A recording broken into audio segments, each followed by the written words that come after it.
Okay. please vaccine. Let's though come to taking out from what you just said. We just need to be vigilant and careful without being alarmist. Let's look at individual questions coming in. Ramesh is writing to me, Dr. Ahuja, should I be putting vacation plans with my children on hold? I'm taking my children on a Christmas, New Year holiday. Should I put my vacation plans on hold? I'm worried for my children, Dr. Ahuja. What do you say? Right. So I think if you follow COVID appropriate behavior, which has become more and more, difficult to see nowadays, even going on a holiday into less crowded places, wearing a mask, not going into very crowded areas, and if the adults are doubly vaccinated, I think it should be how safe it can be in the present situation. So you're saying what is most important in the nutshell is that we have to follow the proper, masking and COVID curbs have to be followed, because all said and done, proper vaccination and COVID appropriate behavior is all that we have. If the worry with the new variant is that those who have had the infection in the past, they have a risk of reinfection because the antibodies which are there in them may not protect this reinfection. But should my children also be masked on vacation? Yeah, children who are over the age of 2 years can be taught to wear a mask. Okay. In fact, in our clinics, we regularly insist that children who are, over the age of 2 years, they wear a mask. In fact, ironically, sometimes the child is wearing the mask properly and the adult is wearing it at the chin. And children follow their parents and what they see around them. So I think if adults are masking themselves properly, not going for unnecessary crowded areas, they can, people are going around, and fortunately, we are not seeing severe disease. What we've always been discussing the last few minutes is that disease is going to increase. Right. The number of cases are likely to go up.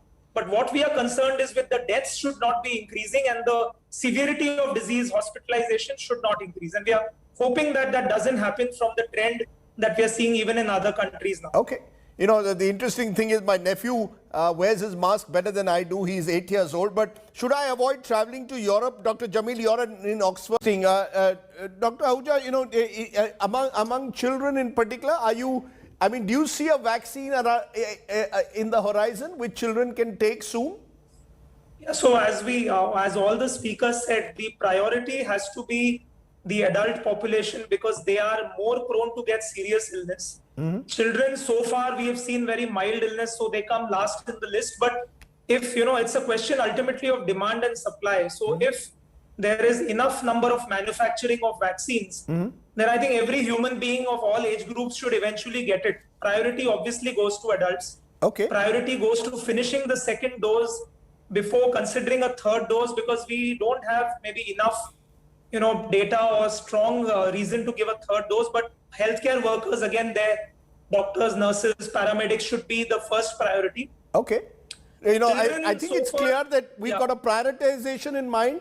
And we've got the booster. Yes. The general view of booster is mix and match. To use what Dr. Thakkar said, mix and match. We need to wait perhaps therefore for a little while. But can we wait? And that's the question I want to pose to Dr. Subramaniam. The next question coming in, how long does a variant take to... Dr. Ahuja, your sense as a pediatrician, are children more susceptible? Is there a fear that children who are unvaccinated could be susceptible? Yes.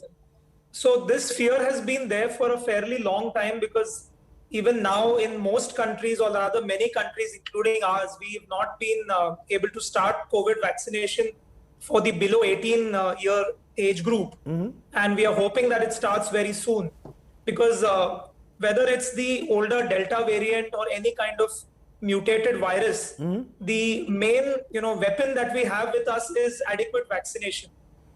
The good thing that what we observe in clinical practice in all these months is that children who do have COVID, I would say they are susceptible to catching the infection because it is airborne, and most families where the adults have COVID infection, the child also does get infected. But, the clinical symptoms are almost always very mild. There is a mild fever, some amount of cold and cough or respiratory symptoms, a little bit of reduced appetite. Some of them have diarrhea, vomiting, symptoms which are similar to most other viral illnesses in children. No, but are you saying, doctor, are you saying, doctor, that the time has come to give vaccines to the 12 to 18 age group? I know Aditya Thackeray in Maharashtra, for example, has written to the center saying that reduce the age for vaccinations to 15. Do you believe 12 to 18, as the Indian Medical Association is calling for, it's time to push for vaccinations for them, or continue to focus on the most vulnerable over 60 and comorbidity groups? Yeah, see, fortunately, more than 50% of our vulnerable population has already got at least one dose, and probably, I think, if I'm not wrong, more than 80% of the population has at least got one dose, and 50% have received both the doses.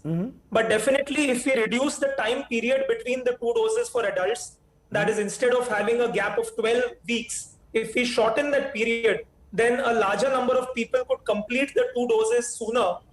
And I think children should be vaccinated, at least the ones who have comorbid conditions, like children who have a congenital heart disease or those who are on immunosuppressive therapy, because those are the ones who might suffer in case there is an outbreak with this new variant or even otherwise. So for all age groups, including the pediatric age group, vaccination is extremely important. And we should be able to, achieve that if the vaccine is, made available for this age group at the earliest. One very quick follow-up, Dr. Ahuja. Is long COVID affecting any children that you've treated? Are children at all getting long COVID? See, most children have a very self-limited illness. Some of them suffer a few weeks later with this multi-inflammatory syndrome. On and off, we see cases of that in practice, but they do respond well to treatment. And mortalities or hospitalizations in children have not increased even in the last few months. Okay, so even in the last 3 weeks, where the number of cases being hospitalized have increased, the pediatric admissions need for oxygen or ICU beds in the pediatric age group has, as of now, at least not increased. So that's the best thing. Okay. Dr. Ahuja, do I, in a way, also stop going on any kind, stop taking my children to school? There's been a huge debate. Should schools open? Should that debate again be pressed? Should we press the pause button on that again, Dr. Ahuja, quickly? Yeah, so see, we still don't have any idea on how this new variant will behave in the next few weeks. So as of now, it may remain mild, it may blow up into whatever proportion it can. So as of now, definitely mixing of children in crowded places, playgrounds, I think we should withhold as much as possible. Okay, withhold as much. It's still too early to open up schools. Okay, withhold as much as possible for now is what you're saying.